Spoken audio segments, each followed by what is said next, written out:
आप सभी को मेरा नमस्कार। तो दोस्तों, आज मैं आपके लिए इस वीडियो में गणेश जी भगवान की कहानी लेकर आई हूँ।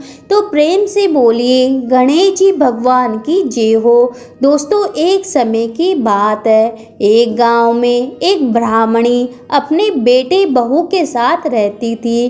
ब्राह्मणी के पति गांव में बने गणेश जी मंदिर में पुजारी थे। उनके मरने के बाद ब्राह्मणी वहाँ सेवा करने लगी। वह मंदिर की साफ सफाई व पूजा पाठ का सारा इंतजाम करती थी। बगीचे से फूल तोड़ कर लाती और मंदिर में बैठकर सुंदर फूलों की माला बनाकर पहनाती थी और गणेश जी भगवान की कहानी कथा सुनती थी और कहती थी कि सुबह जब मंदिर के पुजारी आते उससे पहले सारा काम पूरा कर देती थी। पुजारी जी मंदिर में पूजा करने के बाद जो फल मिठाई और पैसे मंदिर में चढ़ावे के रूप में आते उसमें से कुछ उस ब्राह्मणी को दे देते, जिससे उसकी गुजर बसर हो जाता था। ब्राह्मणी का लड़का किसान था और वह बहुत सीधा साधा था, परंतु उसकी पत्नी राधा बहुत तेज और चालाक थी। वह अपनी सास को बिल्कुल भी पसंद नहीं करती थी। ब्राह्मणी दोपहर को घर आती तब राधा मंदिर से लाई हुई मिठाई और फलों को छुपाकर अपने कमरे में रखाती और सूखी रोटी व पानी मिली हुई सब्जी ब्राह्मणी के सामने लाकर रख देती। जब वह कहती कि यह कैसा खाना बनाया है तो वह लड़ने को तैयार हो जाती और कहती कि जैसा हम खा रहे हैं वैसा ही आपके लिए बनाया है। पर असलियत में उसने कुम्हार से खाने की 2 हांडी ऐसे बनवाई जिसमें 2 भाग थे। वह एक तरफ अपनी सास के लिए सब्जी बनाती और दूसरी तरफ अपने पति के लिए बनाती। जब परोसती तो सास को पानी मिली सब्जी देती। ब्राह्मणी थोड़ा खाना खाकर संतोष कर लेती और एक दिन रात गणेश जी भगवान से प्रार्थना करती है कि हे प्रभु, मेरे परिवार पर कृपा बनाए रखना। ब्राह्मणी पूरे दिन गणेश जी भगवान के भजन में निकाल देती। गणेश जी भगवान की कृपा से किशन का कारोबार अच्छा चल रहा था। वह शाम को काफ़ी पैसे लेकर आता, परंतु राधा किसी को भनक भी नहीं लगने देती। वह हमेशा गरीबी का रोना रोती थी।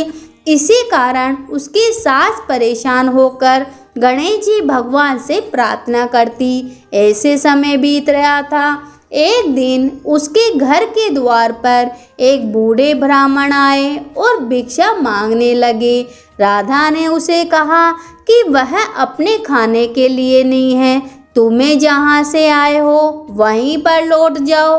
तब ब्राह्मणी ने मंदिर से लाए हुए प्रसाद उस ब्राह्मण को दे देती है और यह देखकर ब्राह्मण बहुत खुश होता है। जब वह वहाँ से जा रहा था तभी किशन आ गया।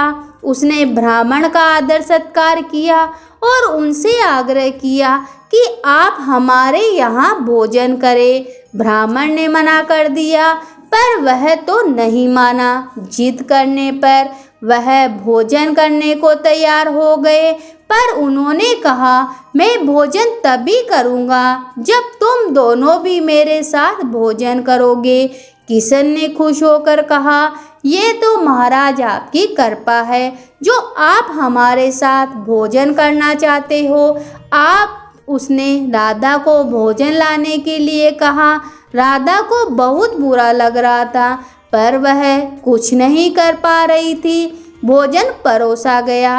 जब किशन ने कहा, हे गुरुजी, पहले आप भोग लगाइए तब हम भोजन शुरू करेंगे। ब्राह्मण ने थाली देखी तो उनकी और ब्राह्मणी की थाली में पानी भरी सब्जी देखा। वह किशन की थाली में घी से भरी हुई सब्जी देखी। उन्होंने कहा, मैं वहाँ भोजन नहीं करता जहाँ अतिथियों का सत्कार नहीं होता हो। यह कहकर वह खड़े हो गए। किसान ने उसके पैर पकड़ लिए और पूछा, हे महाराज, मुझसे क्या गलती हो गई जो आप भोजन ग्रहण किए बिना ही जा रहे हो?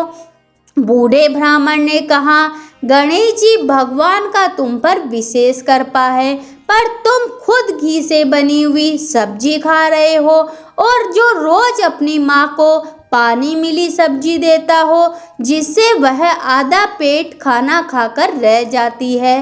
किशन ने कहा, पर हमारे यहाँ तो एक ही हांडी में खाना पकता है। किशन ने ध्यान से देखा तो तीनों थालियों में अलग अलग तरह के भोजन थे। उसने रसोई में जाकर देखा तो उस हांडी में अलग अलग सब्जी थी। उसने राधा पर बहुत क्रोध आया और राधा को घर से निकल जाने को कहा। राधा बूढ़े ब्राह्मणों के पैरों में गिर गई और माफी मांगने लगी। तभी वह बूढ़े ब्राह्मण वेश बदलकर गणेश जी महाराज के रूप में प्रकट हुए। उन्होंने कहा, तुम्हारे घर में जो भी धन दौलत है वह तुम्हारी सास के पुण्य के कारण है। तुम्हारे कर्मों के कारण तो तुम्हें भोजन भी नहीं मिल सकता। किशन ने गणेश जी भगवान के पैर पकड़ लिए और रोने लगा। उसने कहा, हे गणेश जी महाराज, मुझे माफ़ कर दीजिए, इन सब के बारे में मुझे पता नहीं था। बूढ़िया माई गणेश जी महाराज के पैरों में गिर गई और अपने बहू बेटे के लिए माफ़ी मांगने लगी। गणेश जी महाराज ने कहा, जिस घर में बुजुर्गों का सम्मान नहीं होता वह कपट होता है, वहाँ मेरा वास कभी नहीं होता है। इसलिए तुम आज से अपनी माँ की खूब सेवा करना और इन्हीं के हृदय में गणेश जी भगवान का वास समझकर यदि तुमने ऐसा किया तो 1 वर्ष के बाद तुम्हारे घर में 4 गुना धन वर्षा होगी। यह कहकर गणेश जी महाराज अंतर्धान हो गए। हे गणेश जी महाराज, अपने सभी भक्तों पर कृपा बनाए रखना।